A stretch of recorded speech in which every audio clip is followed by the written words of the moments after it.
Warning, this episode of Magnet Paranormal contains graphic descriptions. Viewer listener discretion is advised.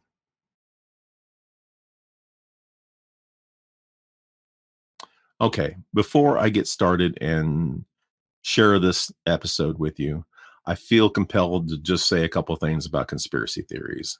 First of all, just because there may be some legs or some truth to one particular conspiracy theory that makes it very viable or believable, it does not mean that if you hear about that conspiracy theory in conjunction with some other odd 12 different things, that the remaining of those carry the same weight or have the same legs to stand on as the one that may. So there's a rabbit hole that you can get down with conspiracy theories. That's just one, it's not healthy, but it'll get you believing a bunch of crazy bullshit that simply is not true. Now, with that said, it's not an unknown thing that there is rumors and speculation about military intelligence personnel and the occult being connected in some way, shape, or form. But however, I am not saying that there is a overall overarching conspiracy about military intelligence and the cult or Satanism or anything else like that, because that's absolutely not the case. I know too many people that I was stationed with through too many places to know that, well, what I'm talking about is the exception and not the rule. So there's so many wonderful soldiers I've met and officers that served our country in military intelligence. I do not want to bring shame or any kind of dishonor to their name by making some silly accusation that's not true. But with that said, the story I'm going to share with you is 100% true, and it is firmly centered in this realm. And when I decided to write the book Magnet, I was reluctant to even share the story in there because I was like, I don't know about this one. I don't know about sharing this one. Seems dangerous. So I am doing it anyway. And without further ado, here's my story of my paranormal encounters in Savannah, Georgia.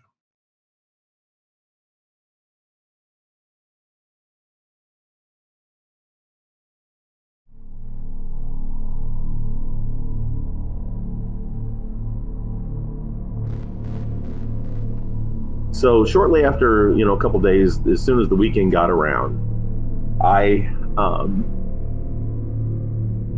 went to a party that was at our barracks, and then my good friend Steve Nowak had told me about, and they had a keg, and Steve was rappelling out of a local tree. He managed to slip and land on his roof of his car pretty hard. It was something to see. But anyway, it was a bunch of the guys I'd known from either AIT or from Germany or had heard of otherwise. It's a very tight-knit community.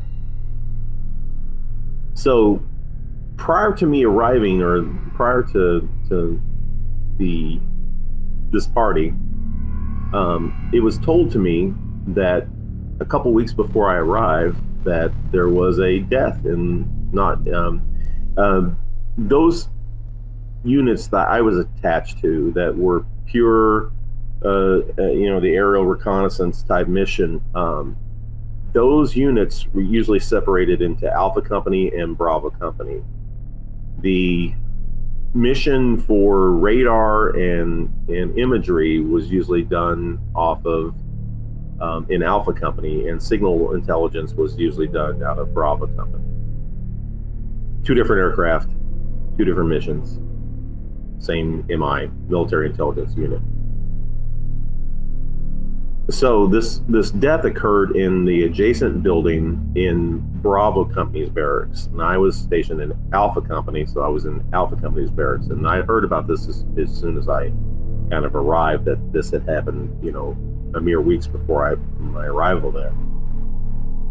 But I'm at this party, right? I'm at this party, and I'm having a good time, just drinking beer, having fun, and this girl, and for the sake of this discussion, I'm going to refer to her as Julie. I will not use her real name. Walks up to me and says, "Hey, you got a second?" And I said, "Sure." And so we're talking, and she's asking me, where am I coming from, and all this other stuff. And I'm thinking, wow, I haven't been here more than 48 hours, and already, somebody's flirting with me, and and my friends afterwards, would say, how weird their opinion of this girl was really strange. They considered her to be very odd and a little spooky. So there was all that. But we're having this conversation, right? And it's a normal conversation, and all of a sudden it takes a turn for the bizarre. She begins to tell me that during pregnancy, there's a time where it's the optimum time to sacrifice a fetus to Satan. And I just shook my head, and because I was like, what are you talking about? And so she goes, yeah. She goes, did you know that I can't remember what exactly it was that she said, but something to the extent of that, this period is the prime time to offer a fetus to Satan, from a woman who's pregnant. And I was just like, one, who are you, and what are you talking all this crazy shit to me about? Why are you saying this?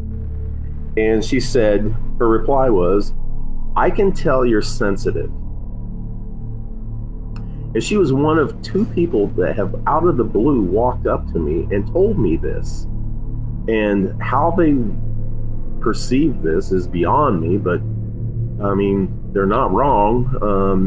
I do seem to have some sensitivity to all this stuff. And she said, there's a certain captain that in your company that knows that not all accidents are accidents, and he's going to keep his mouth shut, and I suggest you do the same. Stop asking questions. And the only thing I could figure out was that she was referring to this thing that was ruled an accidental suicide, that she was talking about the death of this young African-American kid out of B Company. That's the only thing I could deduce. And this whole thing about stop asking questions. Well, I had been asking my people that I knew, what's up with that, what do you know about that? Because it seems so odd that you don't see a death very often with people you're stationed with. So it seemed really strange, like, well, what the hell happened? And then later on, I would begin to hear things from people who had talked to the MPs that were directly involved in this, and then the information leaked from the investigation and stuff. So I was really in tune with this, and it struck me mostly as pretty scary in that she was saying that not all accidents are truly accidents. And that's what I had been told, was that this kid died from accidental asphyxiation, and that it was sexual in nature. So, I didn't, I just, I basically told this gal to fuck off and, leave me alone. And, I don't know who the hell you are, but, who says crazy shit like that, is basically what I was saying to her. And she laughed, and then she pretty much just disappeared. And then I told Steve what she'd said, and he was like, oh man, don't pay any attention to her. And he was, referring to calling her by her nickname, which is, a scary type of nickname. That again, I will not I'm just not going to add to this because of one reason and one reason only. She warned me that no matter where I was at, no matter how old I was, no matter where I was in the world, if I talked about this, she would hear it. And I don't know why that filled me with such fear,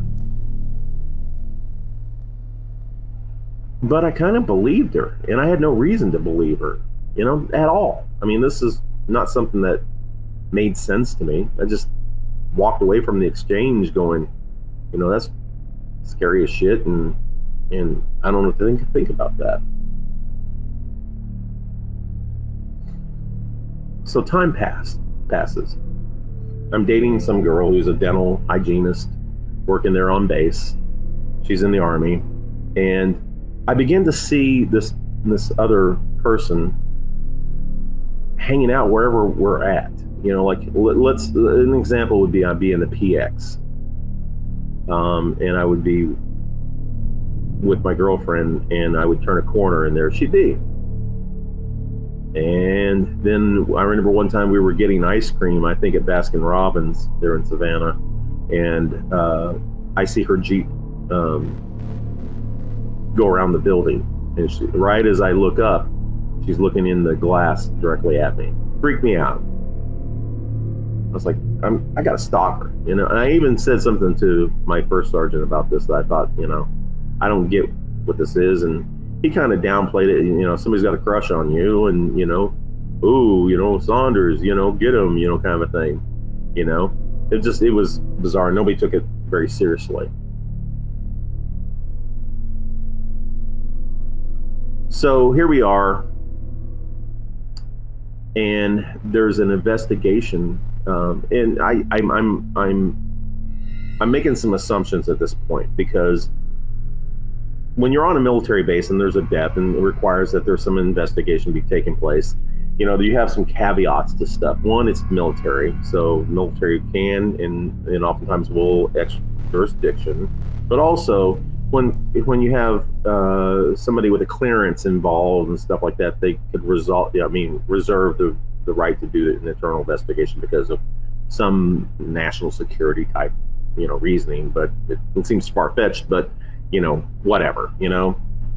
All I know for certain was that the local Savannah police weren't investigating this. This was being handled internally, to the extent where the warrant officer that was over our particular area was enlisted to participate in this investigation. Now, here's the crazy thing: is this is what I was told. I have no way of confirming it. It's just, this was third-party information. It's somebody a cop who was, an MP who was involved in the original being on scene when the call came in after he was discovered. But basically, what was told to me through a person who had talked to this particular MP was that the young man was found with his hands and legs tied or bound behind his back with a plastic bag over his head, and it was kind of pulled tight, kind of twisted up like that, and the zip tied. His hands and feet were zip tied behind his back, and he was in a circle with a pentagram with candles burning and that had burned out, I guess, apparently. And this is how he was found, naked. Now, the whole thing was ruled an accidental suicide. But how do you commit suicide with your hands and your feet bound behind your back? How do you get that bag over your head? How do you draw it out? I've never understood that conclusion. But I do know that when I asked, I can't remember his name, but our chief warrant officer that was involved with it, when I tried to ask him questions about it, he wouldn't talk about it at all with me. And I get it, it was an active investigation and whatever. But that's how this all turned out. So here I am, perplexed by all this, and it sounds so weird, it sounds sacrificial is what it sounded like when I heard this information. I didn't really believe it at the time either. I was like, yeah, it gotta be something else. It can't be this. But then I heard multiple people tell me this exact same thing, that this is how they found this kid. And that it didn't make sense, that it would be ruled an accidental suicide. Now, again, 35 years have pretty much, well, not quite that. Yeah, about 35, 36 years have passed since these events. And I just hope that's long enough, that this is buried enough, that me talking about this doesn't garnish any attention coming my way from people who do not want this to be discussed. So that's my hope and my prayer, is that nothing happens from me disclosing or talking openly about it, bringing it to the YouTube public's attention. So I keep running into this gal, right? And it gets weird. I run into her by myself, and she starts telling me, I can have you anytime I want you. And I was like, fuck is your problem? What is your deal, chick? I mean, did I pay attention to you and now you just seem like you're just glued to wanting to fuck with me? I didn't understand it. But she would say this thing multiple times to me. I bet she said it, I can have you anytime I want you, at least a dozen times randomly when I would run into her. Various different places, all over the place. I'd run into her. And I just thought she was batshit nuts. I just figured, this is what this is. Somebody's taking a story and then trying to, through some schizophrenia or something, trying to, claim that they're involved with it to create fear. And for some strange ass reason, I'm the target of it.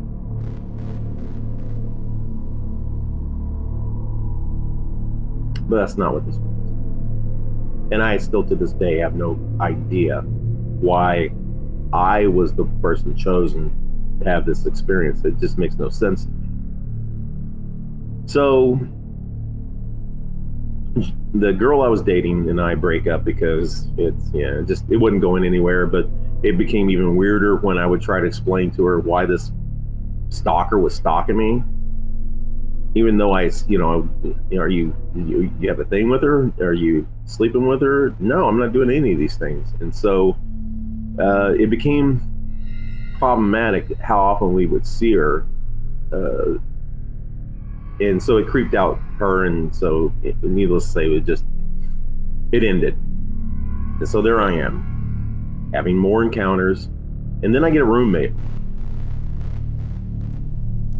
Guy, first name is Todd. I'm not going to give his last name, but he was he was a young soldier. I was an E5, I think, at the time, maybe, and he was a younger, I want to say PFC maybe, or maybe a specialist. I can't remember at the time, but he was a young guy, bodybuilder, ultra Christian, ultra right wing, ultra light sleeper. So if you saw in my other videos, you know that one of the little things I had with me during the Army years was I had brought this little synthesizer with me. As a musician, I would play this thing all the time.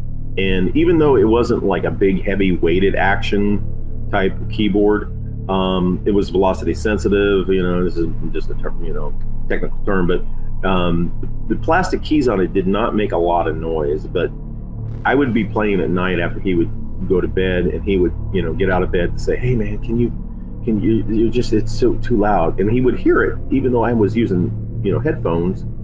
He would still claim it was keeping him up. So it was problematic in that Everything I did seemed to wake this guy up. If I rolled around in bed too much, it woke him up. If I snored, it woke him up. If I played the keyboard, it woke him up. Everything would wake this guy up. If I went to the bathroom, it would wake him up. Everything woke Todd up.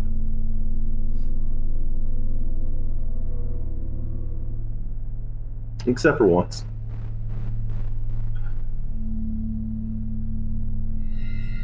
So this is what occurred.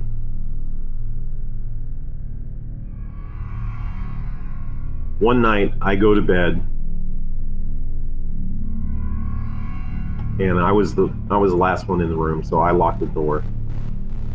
And I know I locked the door because was quite religious about it, and so was Todd. You know, just you lock the door because both ends of the barracks are, you know, open doors. You know, they're not locked, so anybody can. If you could get on base, you could get into that thing.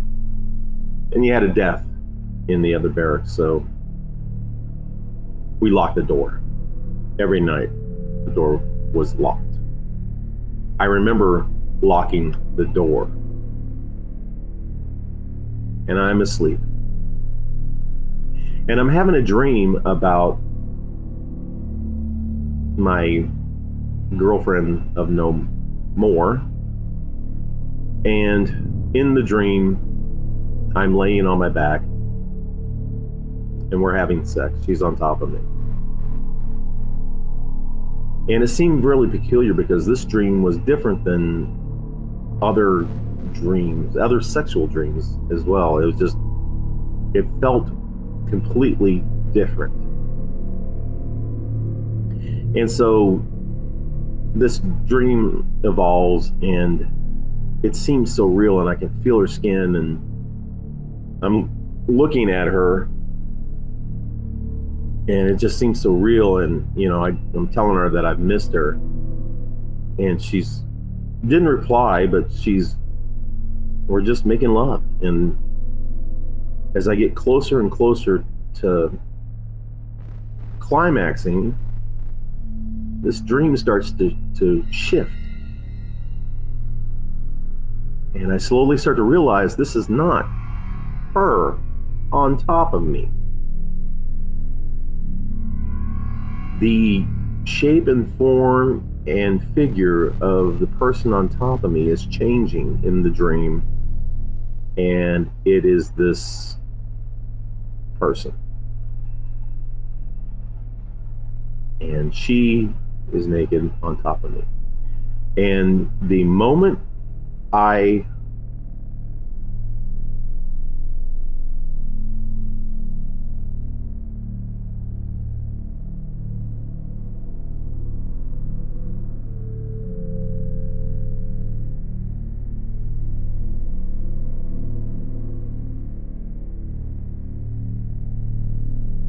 and in utter horror, as this woman is physically in my room on top of me. I was paralyzed. I couldn't move. I couldn't do anything. I couldn't scream. I couldn't talk. I couldn't do anything. I was paralyzed in absolute terror at what was transpiring. Once I realized that I had been dreaming this dream, only to have it transmute into this reality of her being on top of me. And all she did was lean forward while still on top of me, bent over, kissed me on the forehead, and said, "See, I told you, I can have you whenever I want you." She got up off me, she put her clothes on, and she left out the door. I still did not move for about 5 minutes after that. Finally, I got up, I threw on my boxer shorts, and I went over and woke up Todd and said, "What did you just hear? What did you hear? Did you hear anything?" And he's like, "What do you know, Bill?" Everybody called me Bill. "Bill, what are you talking about?" "No, I didn't. What are you doing, dude? Go back to sleep. No, I didn't hear anything. Why? What's up?" And I didn't say anything to him. I never did tell him what occurred. I never told anybody what occurred.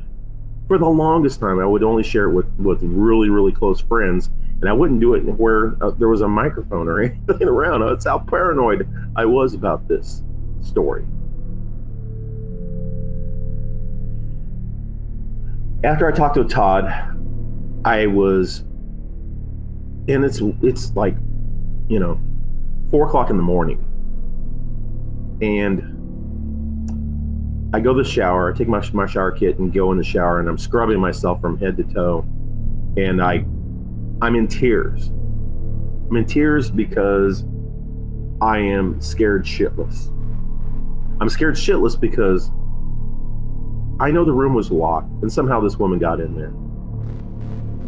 I've never felt so violated and so vulnerable than I did in that situation.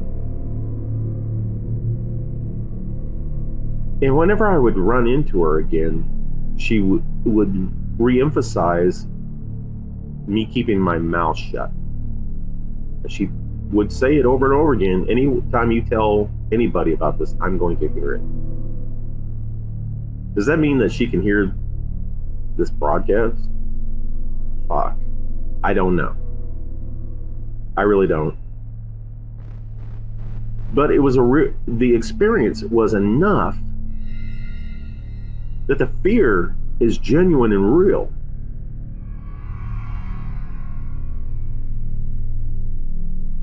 That's why for the longest time, I didn't say shit to anybody, and wouldn't.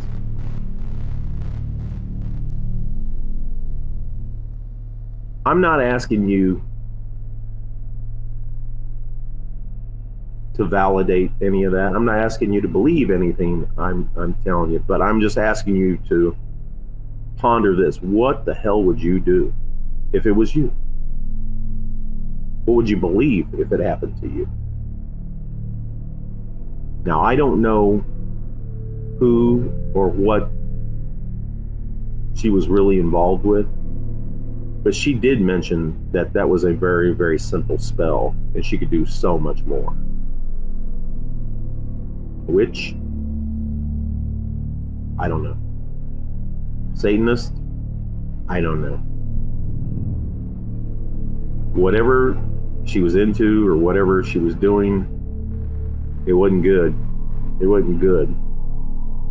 Why I was targeted, I don't have a clue. I really don't. I don't think I stood out in any way, shape, or form. I still don't know if I'm doing the right thing about sharing this particular story with anybody.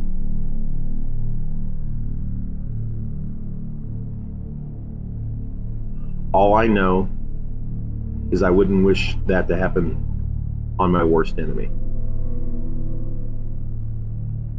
The nightmares I've had because of this event are too numerous. The fear I have every time I think about it is real.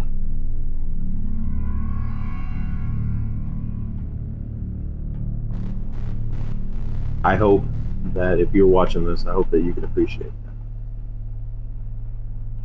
I don't think I want to talk about it anymore.